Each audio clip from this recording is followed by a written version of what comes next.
Kung ikaw ay mahilig sa karera at mahilig mag-upgrade or mag-setup ng motor pero pang daily use, para sa'yo ang video na to.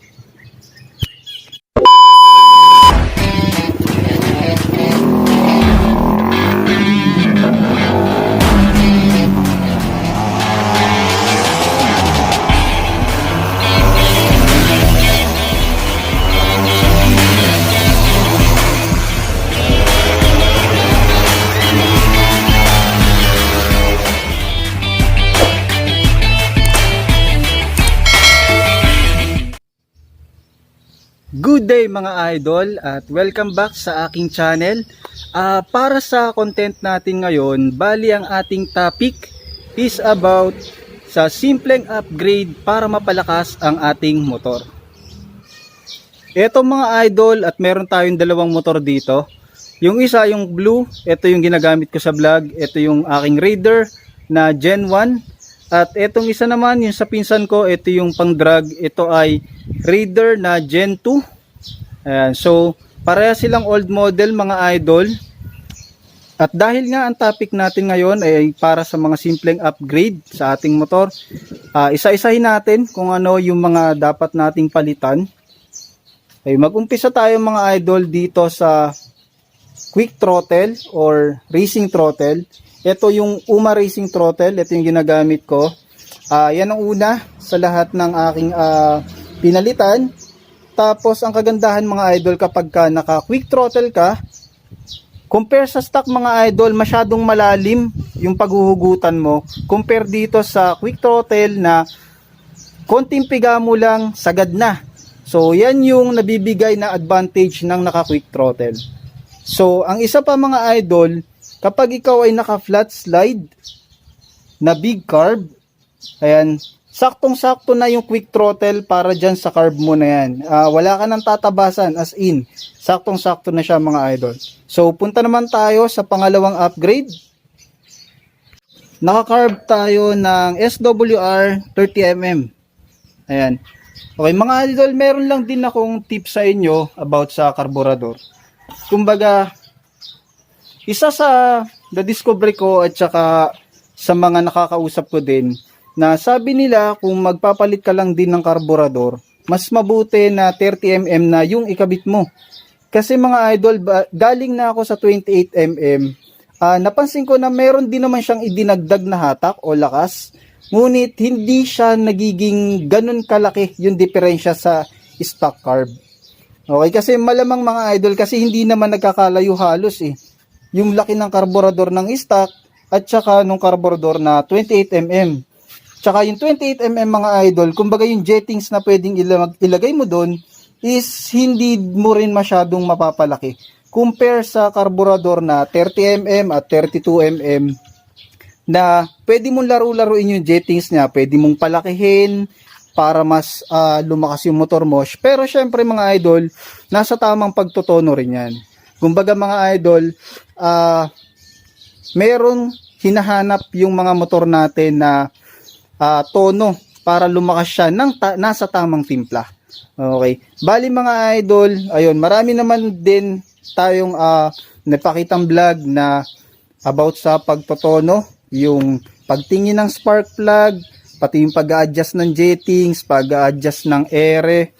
Kung di nyo pa napanood mga idol yung ginawa kong pagpapalit ng mga jettings at pagtotono, pakitignan na lang din sa mga previous vlog ko para at least mapanood nyo at magkaroon kayo ng konting idea na na-share ko doon sa vlog na yon.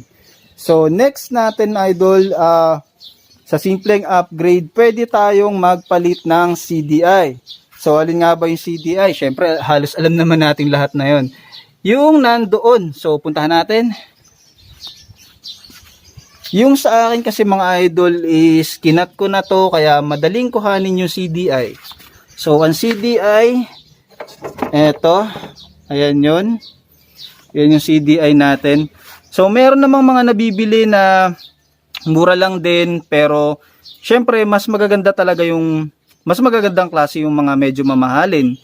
Pero, ayun, kung sasabihin natin na budget meal tayo, meron naman tayong mabibili na mga nasa presyong 500 plus lang, na racing CDI. So, ano nga ba binibigay ng racing CDI sa isang motor? Mga idol, ang kagandahan ng naka-racing CDI, dito mga idol, mapapansin nyo dito, di ba pagdating ng 12, 13, naka-red na siya. Diyan na naglilimit yung ating motor kapag tayo naka-stock CDI. So, kung tayo ay naka-racing CDI, kahit pumalo pa siya mga idol ng 13, continuous, tuloy-tuloy pa rin yung takbo ng ating motor. Hindi siya magiging parang feeling mo wala na, hindi na kumakagat yung silinyador natin o yung takbo natin kapag naka-stock tayo, na umabot tayo dyan sa red line na yan, sa 12 and 13 na yan. Ayan. So yun yung pangatlo sa ating simpleng upgrade mga idol. Doon pa lang mga idol sa mga nabanggit ko na yon, malaki na din yung magiging diferensya ng takbo niyan doon sa takbo ng naka-stock pa lamang. So, dyan sa mga nabanggit ko, kumbaga hindi naman tayo gagastos ng napakalaking presyo na dyan. Kaya tayo nag-budget meal or simpleng upgrade ngayon. Yan yung topic natin. So, kung gusto ko na rin share sa inyo, itong sa carburetor natin. Ayan, nabili ko lang naman yan ng 2K pero second hand. Pero syempre mga idol, kung bibili tayo ng second hand, mas mabuti na alam dapat natin kung ano ba yung kumbaga alam ba natin kung paano tumingin ng maayos pang karburador, yung hindi palaspag kumbaga. Ayun, so dapat meron tayong ideya. Magtanong-tanong muna tayo sa mga marurunong bago tayo bumili ng second hand na karburador para hindi tayo mapeke. Ayan, kasi may mga peke din karburador mga idol. So, ayun, isa pa sa simpleng upgrade natin yung pagpapalit ng sprocket set, pero makikita nyo naka-stock lang ako ngayon mga idol. So ayan, bali na ubos na kasi yung ngipin ng ating sprocket nung nakaraan, naka SSS tayo nung nakaraan na 415 ang size mga idol, kasi etong ating sprocket ay naka 428 stock yan, makapal yan, tsaka mabigat. So para may ideya kayo, lipat tayo dito sa naka PCC. Ito yung tinatawag natin mga idol na 415 na size ng sprocket. Ayan, alloy na yan mga idol, napakagaan, sobrang gaan yan at matibay din yan. Yan talaga yung ginagamit sa mga drag race. Ayan, makikita nyo manipis, kala nyo pang bike lang yung kadena, pero matibay yan mga idol. Okay, balik muna ulit tayo dito. Okay. So next din mga idol, sa simpleng upgrade natin, pwede tayong magpalit ng pipe. Yan yung mga open pipe, yung malalakas ang tunog. Yun, yung maiingay. Kaso sa panahon ngayon mga idol, ipinagbabawal na siya. Kaya syempre, kung may city ordinance tayo na pinagbabawal yan, kahit stock na lang talaga yung gamitin natin, kasi sa mga nabanggit ko naman na upgrade, malaki na yung naitulong nun sa ating motor. Kasi yung sa akin pa lang mga idol, carb pa lang yan, carb pa lang, pero umaabot na siya ng 142. Okay, ayun pa pala mga idol, meron pa akong naalala, etong isa pa sa pwede nating idagdag na hindi naman tayo gagastos ng malaki is yung sa gasket mga idol. Ayan, bali tayo kasi is naka semi high com na rin mga idol, kasi dito mga idol, ayan, meron kasing gasket dito. May gasket dyan. So, bale, isa na lang yung nakakabit dyan. Ang stock nyan is 3. Ayun. Pero ito kasi, ngayon, isa na lang siya para at least medyo lumakas naman yung motor natin kahit stock lang. Ayan. Pwede pa tayong magdagdag sa simpleng upgrade kasi hindi din naman ito malaking budget para sa motor natin. So yung iba mga idol is nagpapalit ng ignition coil.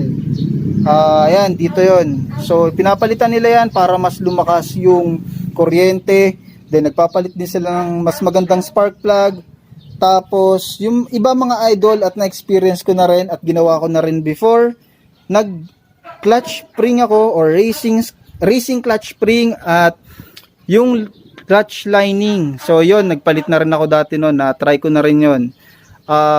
Pwede rin nating ikabit yon sa motor natin, kasama pa rin yon sa simpleng upgrade. kasi kayang-kaya pa rin naman ng budget natin yun kahit papano. So mga idol, punta naman tayo sa medyo mas mataas na upgrade.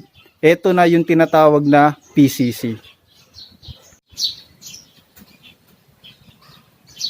Ayan mga idol, bali itong sa pinsan ko, naka PCC ito mga idol. Pag sinabing PCC is naka port, tapos naka carb at naka CDI mga idol. So ano ay kinaiba dun sa akin? Syempre naka port na nga. Ayun, ang pag sinabing port mga idol, dito ayan mapapansin nyo, dito pinoport nila yan pa, kumbaga pinapaluwang nila yun dito, yung sa may pinagkakabitan natin ng karburador. Ayan, pinoport nila yan. Tapos yung sa pinaglalagyan din ng pipe, ayun, pinoport nila yan ng maganda. Kumbaga ibinabalanse nila dun sa carb na ikinakabit nyo. So malaki talaga yung magiging bigay no na lakas sa motor, kasi kumbaga nagiging balanse. Tapos mga idol, ayun, ito yung makikita nyo din dito, wala na siyang gas tank dito sa panglaro namin. Pero yun mga idol, syempre kung pang daily use kasi, alam nga namang tanggalin natin yung gas tank natin. Mahihirapan na tayo kasi bababa na ng sobra na ganito yung upuan mo. Yan, panlaro lang talaga yung ganyang forma mga idol. Ito kasi makikita nyo, yung lagayan niya ng gasolina, yan na yung nandito sa unahan. Kasi tinanggal naman na yung lens ng ulo, kaya yan ay nakakabit dyan. Kumbaga konting gasolina lang yung kasya dyan, pero tama-tama lang sa panlaro. Ayan. Tapos syempre, naka-shifter or naka-rear set para mas madali yung ating pagkambyo, katulad din ng nandito sa atin. Ayan, so kung pang daily use mga idol, ayan, pwede nating idagdag talaga sa ating motor yung shifter at yung rim set. Ayan, katulad nung isang yon, naka rim set. Ayan. Paalala ko lang mga idol sa mga nagre-rim set, kasi naka rim set ako before at medyo may nangyaring hindi maganda sa akin mga idol, kasi hindi ako naging maingat or hindi ko na maintain ng maayos yung aking pagre-rim set. Kasi nakita ko naman before na nagkaroon na siya ng crack dito. Nagkaroon na siya ng crack sa mga butas na yan, pinagsusuksukan na yan. Meron na siyang maliliit na sign na pwede siyang mabiak. Pero ako, hindi ko agad pinalitan. Kala ko kasi wala namang mangyayari, hindi naman yun talaga mangyayaring ganun or mabibiyak yun. Pero yun na nga mga idol, nasa ride ako noon, bandang Tagig, at nangyari sa akin yung hindi ko inaasahan. As in, bigla siyang naghiwalay. Tapos yun, yung mga rayos niya is talagang nagbaklasan dyan lahat. Buti na lang hindi ako ganun kabilis kasi medyo matraffic nung time na yun. So, ayun, shinare ko lang yung experience ko. Kaya ngayon, nakamags ako kasi medyo may trauma pa tayo. Pero syempre, pwede naman tayong magrayos basta, or mag-rim set, basta lagi lang nating i-check mabuti, palitan ng dapat palitan. So, ayun mga idol. Dagdag ko lang mga idol yung mga nakakabit dito sa PCC na panglaro. So eto, naka-lighten swing arm na siya. Ito yung tinatawag nating swing arm. Tapos ay iba na rin yung gamit natin dito, yung sa T-post. Ayan, tapos yung manibela nakadapa. Kasi para yung bigat nung rider kapag umaangat yung motor, medyo mabawasan yung pag-angat niya. Kasi mga idol, yun ang masasabi ko sa inyo kapag nasa drag race ka. Kapag umangat yung motor mo doon, maganda siyang tingnan mga idol kasi ang lakas talaga tingnan ng motor. Pero kapag umangat ka ng ganun, medyo nalilate na tayo doon sa kalaban natin. Mas maganda mga idol na yung takbo niya is hindi gaanong umangat, or mas maganda siguro kung hindi nga aangat talaga. Kaya ang ginagawa ng mga rider, mapapansin nyo mga idol, is nakadapa na talaga agad sila sa motor sa full start pa lang nung laban. So, ayun. Okay. Balik tayo sa ating topic. So yon, kung pang daily use mga idol, para sa akin, okay, sa opinion ko mga idol at sa paggamit ko ng Raider sa loob ng 12 taon, pwede tayong mag-upgrade ng quick throttle, ng carburetor, ng racing CDI, tapos pwede rin tayong mag rim set at saka mag high com or yung less gasket, ayun, yung isang gasket na lang, or pwede rin tayong mag PCC, kasi PCC pwede rin siyang pang daily use mga idol, kasi ang nadagdag lang naman doon, katulad dito sa motor ko, ang nadagdag lang naman is yun nga, nakaport, katulad nitong panlaro na to. Nakaport siya para mas lumakas pa yung motor. And maganda rin yun dahil pang daily use pa rin yun mga idol. Hindi basta-basta sasabog yung motor natin at hindi naman siya natin masasabi na talagang kargado. Kasi di ba yun nga yung iniiwasan ng iba na mga kasama ng nating rider, na natatakot sila mag-upgrade kasi baka daw sumabog yung motor. So kung PCC lang naman mga idol, is parang bihirang-bihira naman yung mangyayari na sasabog yung motor mo kapag ka naka-PCC ka.